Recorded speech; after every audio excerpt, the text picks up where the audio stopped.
The alleged exodus of youth in Tigray continues, and the European Union warns.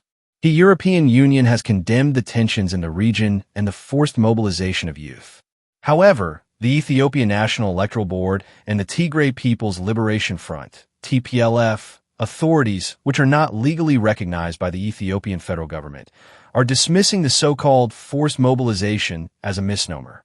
Residents say the forced military conscription of youth continues in the Tigray region.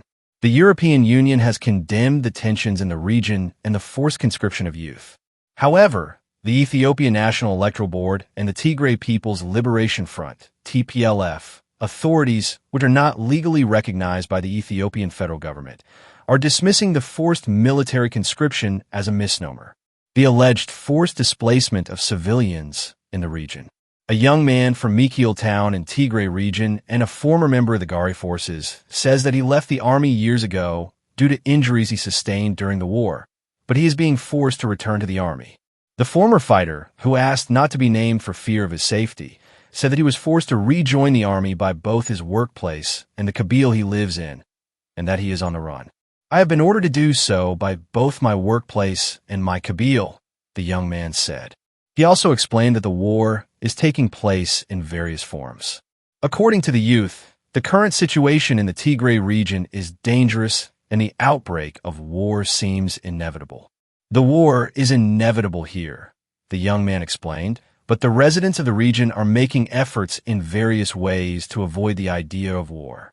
The former fighter said that the war that could break out now will not have the support of the youth of the region as before, and for this, he indicated in his opinion that there is no sufficient reason for war. Therefore, the young man says that he is leaving the region in any way he can. European Union notice. In this regard, the European Union is also expressing its concern over the current situation in Tigray. The U.S. government has previously expressed concern over the violation of the Pretoria ceasefire agreement, which it said is being violated in Tigray, and urged the regional governments to return to the line of the agreement. In an official statement issued by the Ethiopian delegation to the Union, it urged the Ethiopian People's Liberation Front, TPLF, and the federal government of Ethiopia to return to the implementation of the Pretoria ceasefire agreement signed 4 years ago, citing the political and security concerns being raised in the Tigray region. The EU statement said it was deeply concerned by the tensions in northern Ethiopia. The bloc criticized the establishment of a parallel government in Tigray, calling it a clear violation of the Pretoria Agreement. The EU's warning, which follows a similar statement issued by the United States, is deeply concerned that the preparations for war will exacerbate the humanitarian crisis in the Tigray region. The bloc also said it would work with the African Union and the United States to bring lasting peace to the region. The U.S. has also voiced its opposition to the recent enactment of a law that is said to be a violation of civil rights in the region and to the forced recruitment and threats in the region. However, Otto Michael Ashton, a spokesman for the TPLF, which recently formed a regional government that is not recognized by the Ethiopian National Electoral Board and is not recognized as a legitimate government by the federal government, responded to Deutsche Welle by denying all the allegations. The TPLF official said, "The allegations regarding the recent law and the forced recruitment of youth are baseless."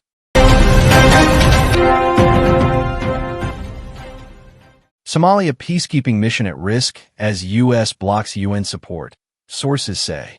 The United States has said it will prevent the United Nations from supporting an African Union peacekeeping mission in Somalia starting next year, 2 documents showed, in a move that officials said is likely to end its operations. The nearly 12,000-strong AU mission props up the fragile government in Mogadishu, helping it push back al-Qaeda-linked al-Shabaab militants, whose previous offensives have brought them within striking distance of the capital and who control large swaths of the countryside in southern and central Somalia. However, the mission, known as the AU Support and Stabilization Mission in Somalia, ASSOM, relies heavily on UN support for essential logistics such as food, water, fuel, medical services, and transportation of troops. Under President Donald Trump, the U.S. government has grown increasingly frustrated with the administration in Mogadishu, which is riven by political infighting and has failed to defeat the insurgents despite years of international support. In a July 1st diplomatic note reviewed by Reuters, Washington informed the AU that it would not support the UN Support Office in Somalia, UNSOS, whose total budget is around $500 million beyond the end of this year. The U.S. government would not object to the UN Security Council renewing the AU mission's mandate, but would oppose any extension that included UN logistical or operational support, it said. The awesome budget last year was $190 million, but financing for the mission has become increasingly precarious, leading to a huge funding shortfall. Washington last year blocked a plan to shift to a financing model that would have seen UN funds cover 3/4 of the budget. Huge implications. On Thursday, the AU Commission informed members of its Peace and Security Council of the U.S. decision, warning that it carried significant implications for the logistical sustainment, operational posture, and financing of the mission, according to a letter from the AU to its members.